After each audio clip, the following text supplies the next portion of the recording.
Subscribe کیجئے ہمارے channel کو اور بیل آئیکن کو آن کیجئے تاکہ ہماری ہر آنے والی ویڈیو کی نوٹیفیکیشن سب سے پہلے آپ کو ملتی رہے۔ نماز کے بغیر جو اپنی زندگی گزارتے ہیں ان کی زندگی میں سوائے ٹینشن اور دکھ کے ہو کیا سکتا ہے؟ خشوع کے ساتھ نماز کرنا سیکھو، نماز پڑھنے کے بعد آپ ہلکے پھلکے پاؤ گے اپنے آپ کو، رقت کے ساتھ اللہ کے حضور گڑ گڑاتے ہوئے سجدے کرو، اس کا اپنا سرور پاؤ گے۔ اللہ اکبر۔ لیکن ایک بندہ کہے کہ جناب میں نماز پڑھتا ہوں لیکن ایسی کیفیت تو پیدا نہیں ہوتی، تو شیطان اس کو کہتا ہے کیا فائدہ ایسی نماز پڑھنے کا؟ لوگ بھی کہتے ہیں فلاں بندے سے یہ جرم بھی سرزد ہوتا ہے، نماز بھی پڑھتا ہے، اس کی نماز کو مورد الزام بناتے ہیں، تو بندہ بھی کہتا ہے چھوڑے، نماز نے مجھے کیا فائدہ دیا؟ لیکن کہا نہیں، نماز نہیں چھوڑنی۔ پہلے فرمایا نماز میں خشوع کرتے ہیں، یہاں فرمایا نماز کی محافظت کرتے ہیں۔ اگر کسی وجہ سے خشوع پیدا نہیں ہوتا چھوڑتے پھر بھی نہیں ہے، یہ اللہ کا فریضہ ہے۔ محدث کچھوچوی علیہ رحمہ سے ان کے ایک مرید نے کہا حضرت نماز پڑھتا ہوں لطف نہیں آتا، مزہ نہیں آتا، تو آپ نے حیرت سے کہا کہ اس کے باوجود پڑھتے تو ہو؟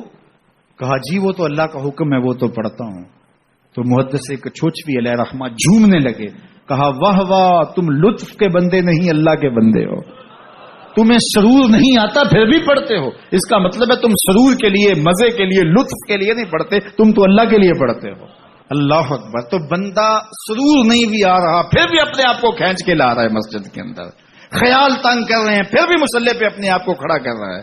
سوچے اس کو آوارہ پتے کی طرح کبھی ادھر پھینکتی ہیں کبھی ادھر پھینکتی ہیں، لیکن پھر بھی وہ کھڑا ہوا ہے کہ میں نماز پوری کر کے جانی ہے، بار بار کبھی بھولتا ہے لیکن پھر دوبارہ نیت مان کے کھڑا ہو جاتا ہے، نہیں میں پوری کر کے جانی ہے۔ یہ کیوں کرتا ہے؟ میرے اللہ کا حکم ہے۔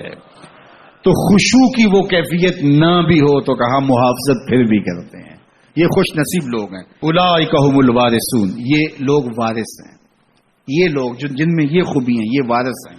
کس چیز کے وارث ہیں؟ مال کے، دولت کے، کوٹھیوں کے، کاروں کے، محلات کے۔ کہا الذین یرثون الفردوس، یہ جنت الفردوس کے وارث، ہم فیہا خالدون، اس جنت سے وہ کبھی الگ بھی اس میں ہمیشہ رہیں گے، چونکہ موت کو بھی موت آ چکی ہے، اب موت بھی نہیں، اب ہمیشہ رہیں گے۔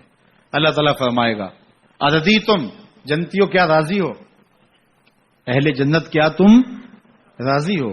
تو وہ کہیں گے ہمیں کیا ہوا کہ ہم راضی نہ ہوں، ہمیں تو وہ ملا جس کا ہمیں تصور بھی نہیں تھا، ہمیں جنت مل گئی، محلات و قصور مل گئے۔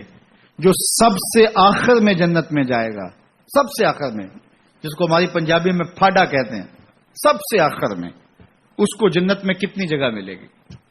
جو بندہ سب سے آخر میں آتا اس کو دھوپ میں جگہ ملتی ہے، جو اس سے تھوڑا سا پہلے آ گیا اس کو برآمدے میں ملی، جو اس سے پہلے آیا اس کو اندر جگہ ملی، ایسے ہی ہوتا ہے۔ تو جو سب سے آخر میں جائے گا جنت میں تو وہ سب سے بڑا گنہگار ہوگا، اور جہنم کے رگڑے سہ سہ کے وہ جہنم سے نکلے گا سب سے آخر میں۔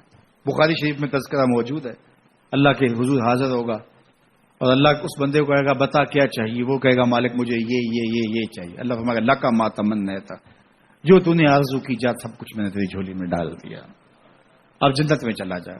اب اس کو تو یہ ہوگا سایہ دیوار میں جگہ مل جائے تو غنیمت ہے، جنت کے کسی درخت کے نیچے جھونپڑا لگا لوں تو کافی ہے، چلو کوئی 2 مرلے کا 3 مرلے کا کٹھیا بھی مل جائے تو کافی ہے، اس کے لیے تو اتنا ہی کافی کہ جہنم سے نکل گیا۔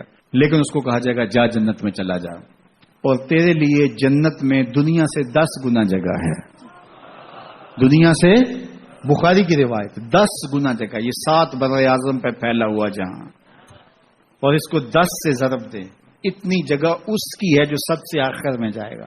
جب اللہ یہ فرمائے گا تو وہ کہے گا اتسخر وانت الملک، میرے رب تو مجھے رب ہو کے مذاق کر رہا ہے، مالک ہو کے مجھ سے مذاق کر رہا ہے، بادشاہ ہو کے مجھ سے مذاق کر رہا ہے۔ اس کو لگے گا ہی نہیں کہ مجھ کو، میں ساری زندگی پاپ کرنے والا لیکن ایمان کا چراغاں تو اندر تھا۔